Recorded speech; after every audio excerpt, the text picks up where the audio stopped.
This is Rebecca Lowe, or Rebecca Lua if you listen to Suboptimal Radio, and you are listening to Men in Blazers on the NBC Sports Network. It's unbelievable! The Bundesliga kicks off this Friday, technically this Freitag, so I am relieved that our guest today is an electronic music icon, a German techno pioneer. His worldwide success, it's got him fame, it's got him fortune, it's got him something better than that, unfettered access to his favourite footballers. His new album, 7, is out on iTunes, it's also on Spotify. We welcome, to this Panic Room Bundesliga season special, the first person to ever sample Jefferson Airplane's White Rabbit, massive Bayern Munich, Die Mannschaft fan, the one and only Mr. Paul Kalkbrenner. Hello, how you doing? Oh, good now, Paul. Good. I've got to say, you're born in Leipzig. Yeah. One of my favourite cities. When you were born, it was East Germany. You were 12 when the Berlin Wall came down. Great quote from you. You said, the first thing I did was go to a... McDonald's. Keeping the paper, taking it home because it smelled so well. You took the burger wrapper home so you could keep smelling it. I've got to ask you, what music were you listening to before the wall came down in East Germany?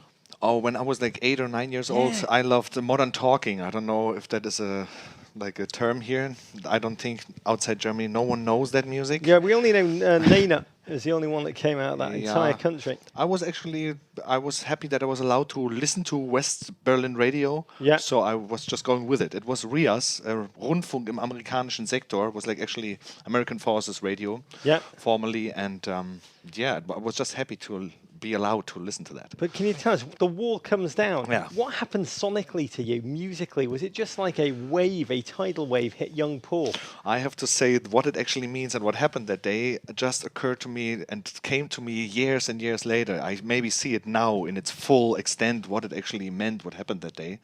So actually my life opened up like by another 95%. Where did you first encounter techno? And what did you think? It was a radio show called Rave Satellite, and I didn't know actually about this music at all. It was like maybe 13, 14. And were you just like, that is crap, this is never going to catch on? Or were you just like, oh my God, must stop playing the trombone, the bugle, when it's trumpet, must go towards this music, no, it losing was free was will? More like also that it was so underground that not many of my friends or anyone at school was like into that music. Only me and another dude on a 1,000 people school. And also to distinguish yourself from the others, I think is what young people would like to do, especially over music culture and music itself. Everyone else was into Rammstein. Yeah, they were famous already at the time, yeah. And so you were just distinguishing yourself from the masses. A little bit. But I also like that no one is singing on the songs mainly, and there were no breaks between them. You know, somehow for me as a 13-year-old, they were like mixed together somehow. I didn't know yet how that actually was proceeded, but it was interesting from the first time. That was the music. What about the football? In East Germany, the wall is there. There's a clash of political ideologies. What did you know about Bayern Munich? Was the West German football coming through? No, actually, when I was a young boy before the wall came down, I was following the East German team in its qualification for the World Cup or European Championship. What in my lifetime they actually never made it. It was 3 times. It was very close. Yeah.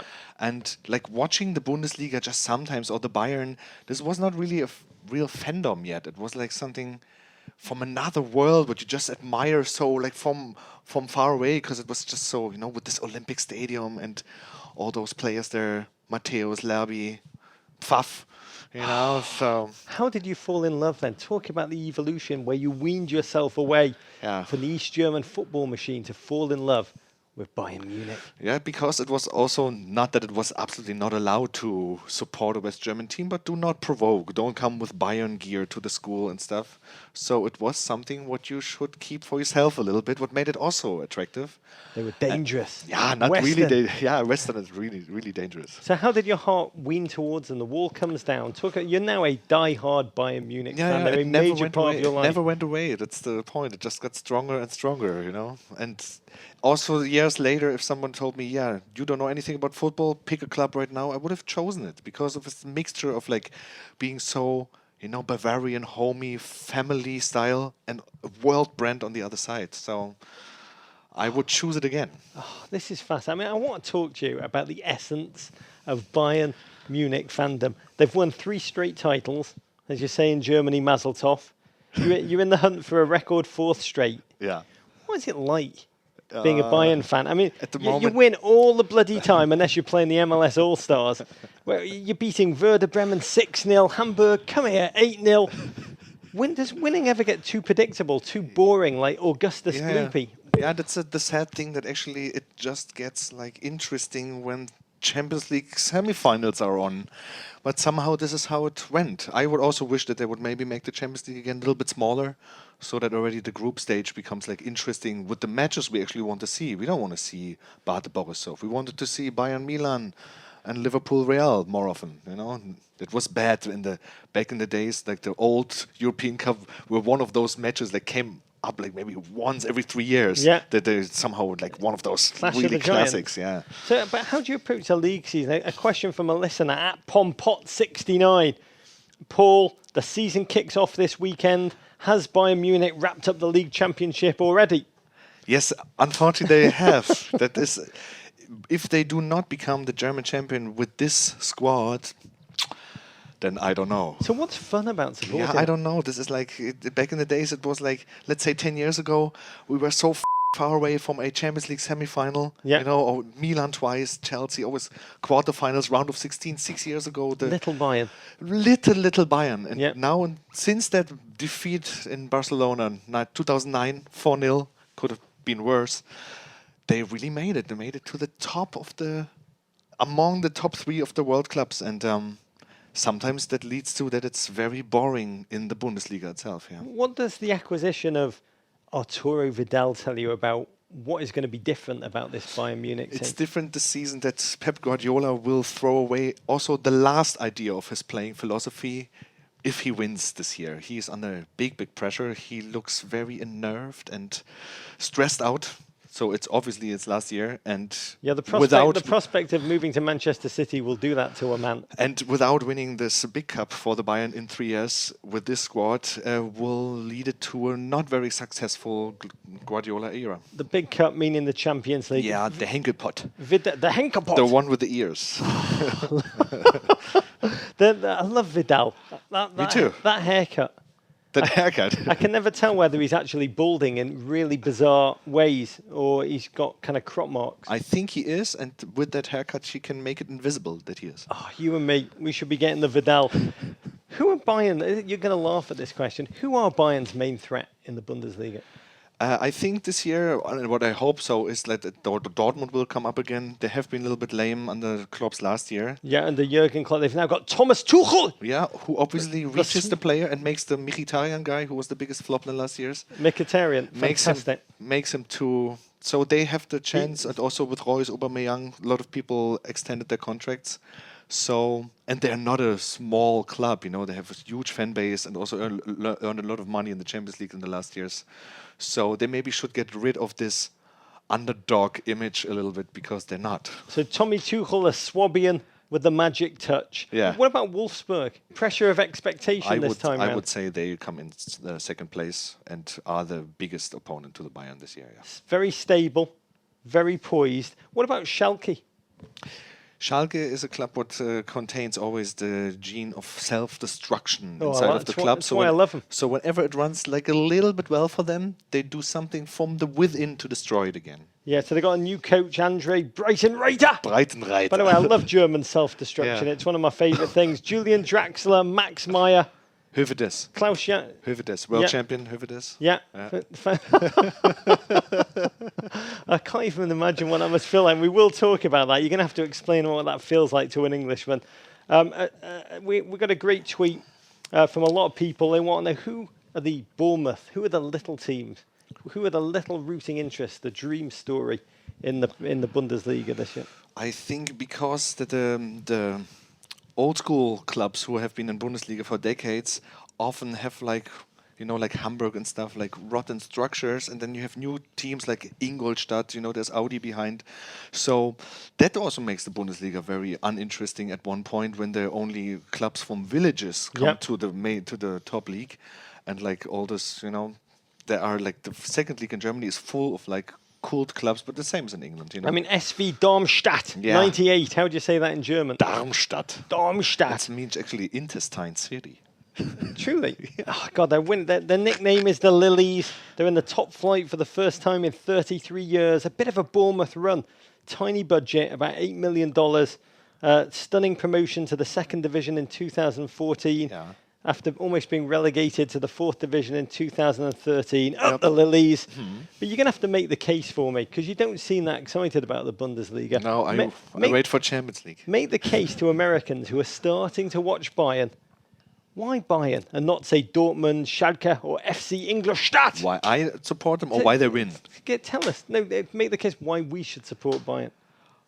It's like cheering for Microsoft, isn't it? No, it's like it would be cheering for Microsoft if Microsoft would be really on its operational level still like a family. It isn't like this. There's so many ex-players having responsible positions in this club, actually having taken over from Beckenbauer over Hoeneß to Rummenigge. It's all ex-players, so it's not like other clubs where the coach is coming to, let's say, to Man City, and everyone who is in charge there doesn't know anything the way like a former world champion or Champions League winner may do it. And this melange of being like, one of the world's biggest brands, you know, it's actually, they're like the Knicks. They're a little bit like the Knicks. Oh, God forbid. Exactly. Most of the people in Germany, there's no one in Germany who finds the Bayern so la-la. You either love them or you really do not like them at all.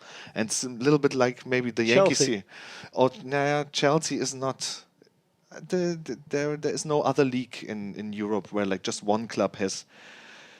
made it like so lonely to the top, though. Even in Spain, there are two left. The Bundesliga, the English Premier League, as you travel around the world on tour, you may have noticed the English Premier League is everywhere. Does it frustrate you to a degree that German football doesn't share the ubiquity that English football has in this country? This is just a consequence of being so late with finding out that you must acquire also fans maybe outside of the town the club is located. Yeah. And I have been also in Australia and Southeast Asia and it's everywhere. Bayern is known, but everything else from Bundesliga is not known, while even the smallest Premier League clubs have their shirts from players I even haven't heard of are sold there. So Premier League is so much bigger. They do this 12:45 match for so many years. My friend Per Mertesacker, he hates it. He doesn't like to play that early. But so the Chinese people can watch it on prime time.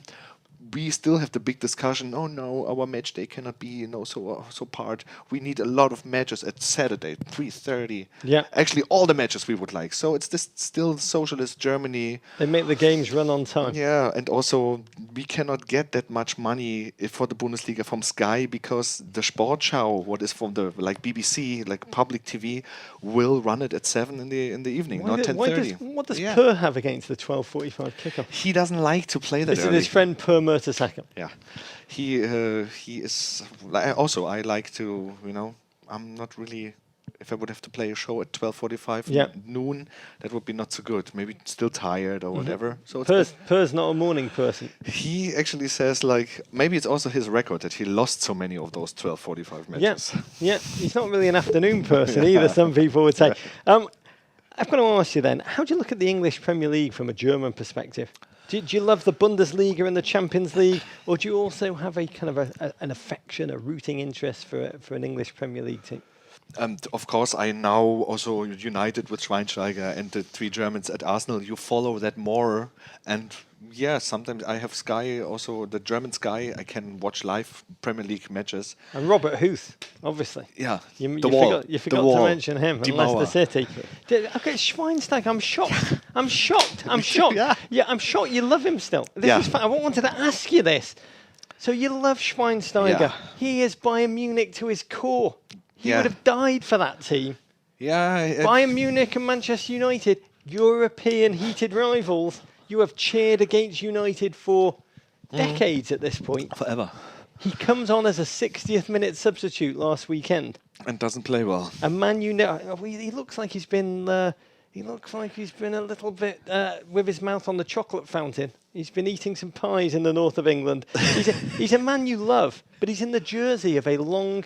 Yeah, at least they switched after 2 weeks to Adidas back. At least that, So it's a token gesture. I can say I'm still shocked, but when I just look on Schweini, it makes sense from all perspective. He would not have played the season with this midfield roster the Bayern has this time.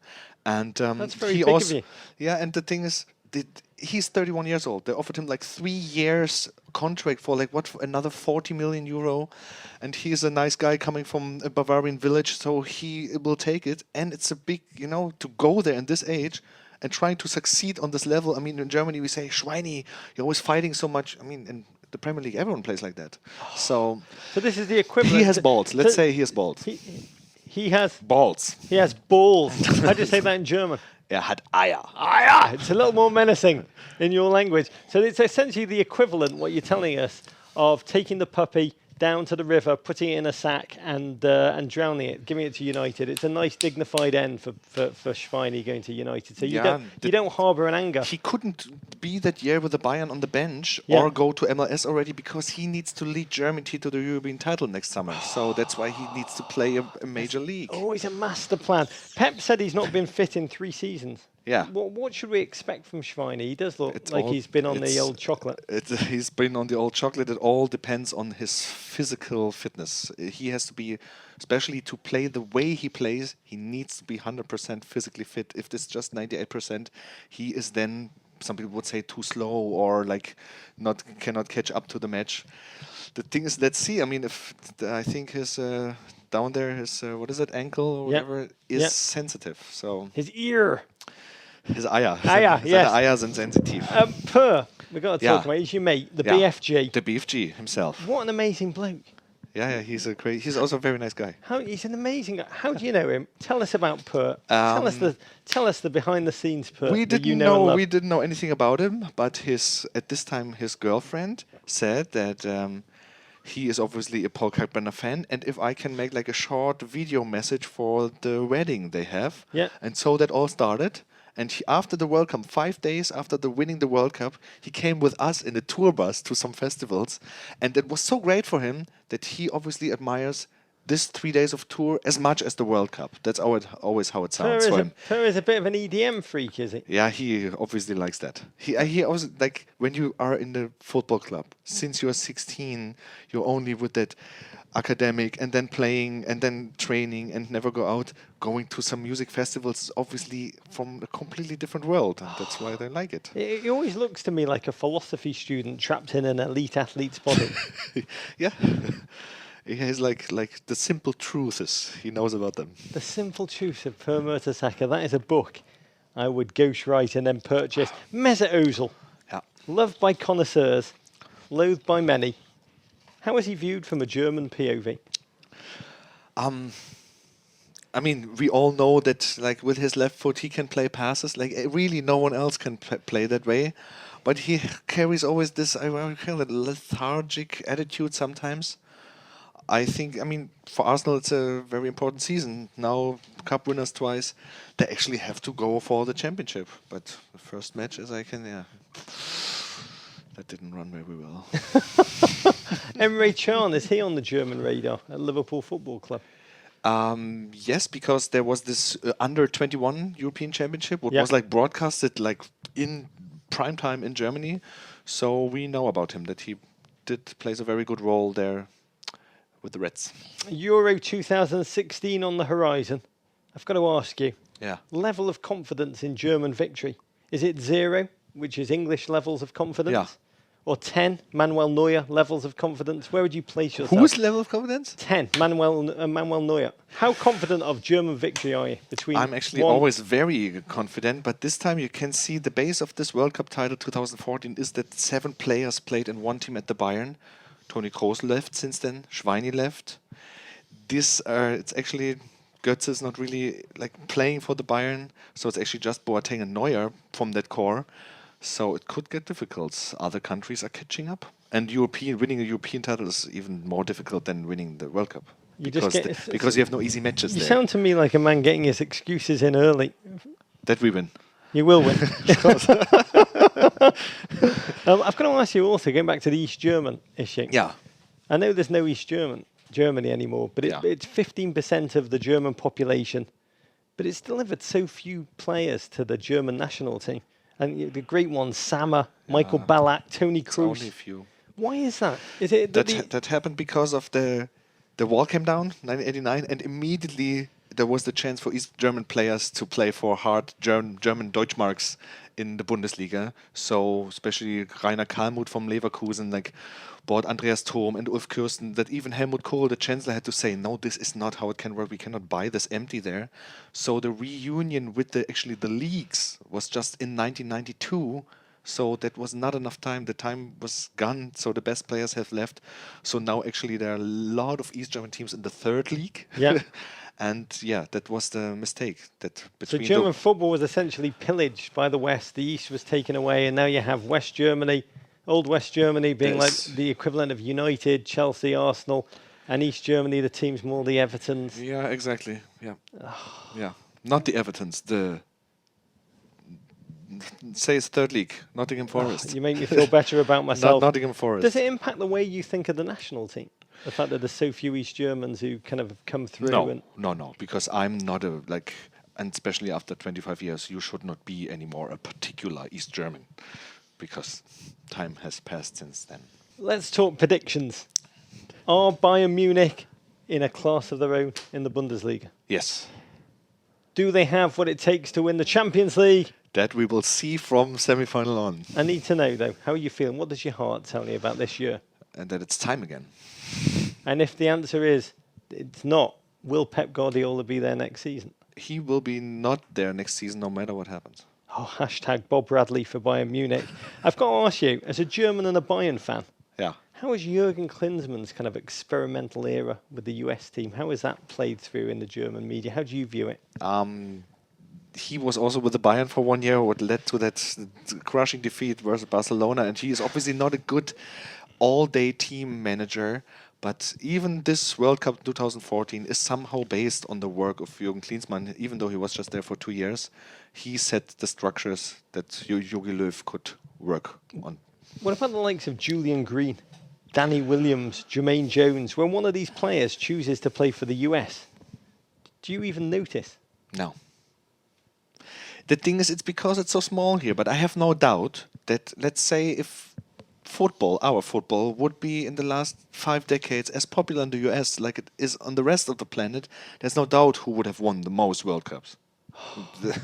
You know, so we can be happy. The Americans What's the answer? Germany? No, US. Of course, we can be happy that they're starting to discover it just now. Oh, I love it. I love the way. Like every sport, Americans really do, like track and field, Olympic Games. Yeah. So the future, sport of the future, Paul. Yeah. Also, the less white America becomes, more Hispanic, the more football will succeed here. The more bloody wonderful and unstoppable. I was in Frankfurt the day Julian Green decided to play for the United States. I was actually with Jurgen Klinsmann, and I met. What do you mean you were with Jürgen Klinsmann? I was making a film about Jurgen Klinsmann, and everyone in the US camp was very excited, and I met a lot of German journalists, and I was like, Julian Green's going to play for the US, and there's one guy just put his arm around me, and he goes, we have a big trout farm here in Germany. We have 10,000 trout. Well done, you have stolen one of our little trouts. It's the most menacing thing I've heard. But he's back with the Bayern after his Hamburg experience. He is. This is going to be. It's the only thing we're sure about in our Bundesliga prediction. Both Paul and I agree this is going to be the era of Julian Green. We have no doubt, right? I don't think he is. He comes maybe on 90 minutes playtime on the season. They're going to be unbelievable 19 minutes. So don't worry about the quantity. No, not 90 minutes at one. Just here 3 minutes. Yeah. And then another unimportant cup game. He's not going to have to play more. He's just going to stroll on and do what he did in the World Cup, score every time. It's going to be the year of Julian Green. Mark my words. Your new album, 7, it is out in iTunes and Spotify. And the Bundesliga, the mighty Bundesliga, you've made it seem so exciting. You haven't made it seem like a one-team league whatsoever. Kicks off Friday, 2:30 Eastern. Fox Sports will stream Bayern Munich against Hamburg. Come on, Hamburg! Live on YouTube channel. It's also going to be on Fox Sports too. Paul, courage. Thank you very much. But I have one question. Yeah. How is it to have always, every 2 years, the tournament coming up and being English? It's to be reminded consistently that life is short. And death is certain, and the only point of living is suffering. Yep. It's maybe the deeper lesson than winning.